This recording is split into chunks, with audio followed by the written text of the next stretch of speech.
When we heard Call of Duty Black Ops was preparing to unveil its multiplayer, we didn't waste any time. Our destination, Treyarch. Our mission, the most detailed hands-on coverage inside Xbox can provide. So sit back, relax, and keep a sharp lookout. Every feature you hear about in this preview has never before been done in a Call of Duty game.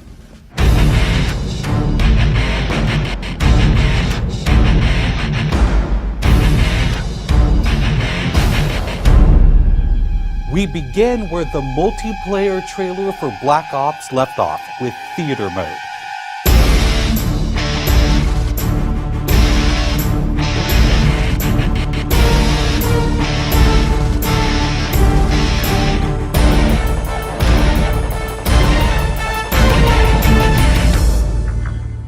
Dan Bunting explains.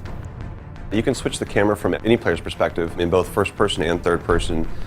You can detach the camera and go into free cam mode, which allows you to fly anywhere on the map, basically. It's really interesting when you pause the game and go into free cam, you just see all the particle effects just in their full glory, just frozen in time, and it makes some really awesome footage. We really want to give players the tools to be creative, make their own machinima, make their own highlight reels. Maybe they're really competitive clans that want to just capture the films from their matches and then go back and analyze what the other team did or whatever. Also brand new to Call of Duty is Black Ops' new currency system. We put the currency system into Black Ops multiplayer principally because we felt like it'd be a very interesting way to engage with all the unlocks that you've been getting. So one of the things that's really fun about currency is instead of being specifically told at a specific level what you're going to get, we're unlocking features by level, but then once the feature is unlocked, you can purchase any component of that feature with the currency directly.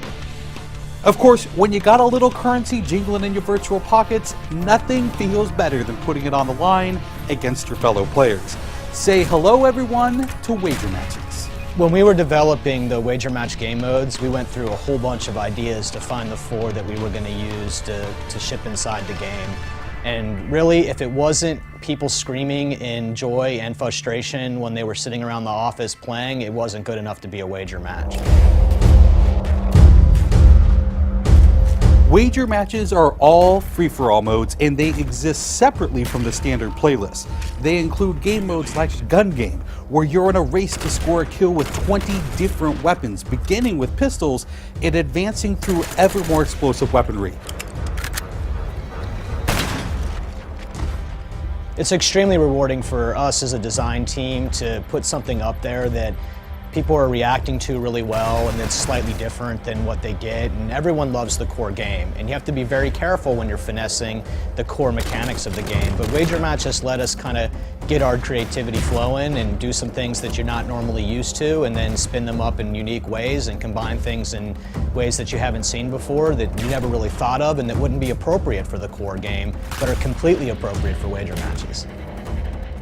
While the classic Call of Duty challenge system is still very much in place, Black Ops is also adding a new feature called contracts.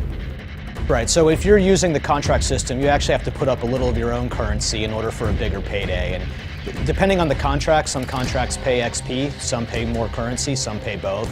But they're all time limited and it's game time limited, so you have to go to work to accomplish that contract within the time period in order to get paid. It's different from the challenges, in so much that the challenges some players like to use very aggressively, and they map out their path through the challenge system in order to maximize their XP gains, in order to level faster. And then a whole nother set of players uses the challenges sort of passively. They're there, when you get them they feel good, but contracts gives you a way to directly engage with the content inside the game. It says, hey, I'm an SMG guy, I want SMG based contracts, I'm going to chase my contracts and I'm going to get paid. And that's fun.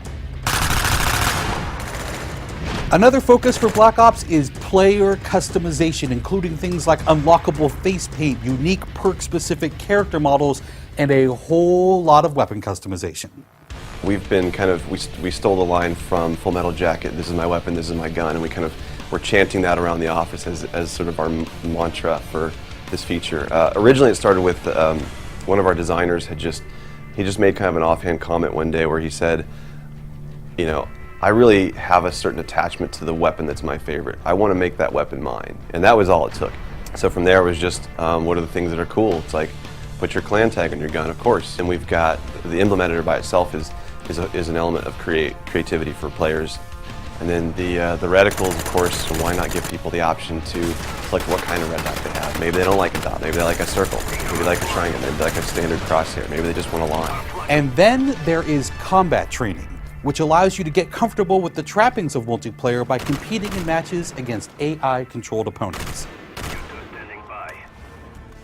You know, it's our hope that combat training can convert people who are largely single-player gamers who might have, dabbled around in multiplayer but never made that leap to playing online, and give them kind of this experience where they can get familiar with the mechanics and features and systems that multiplayer has, but they can do so at their own pace, they can do so without someone screaming in their ear what a noob they are, and practice up and then join the competitive fold. Experienced players could use combat training to practice up on a particular weapon, a particular tactic, or a particular map. So we think it appeals to both audiences, but most directly, it was designed to help new players get into the mix.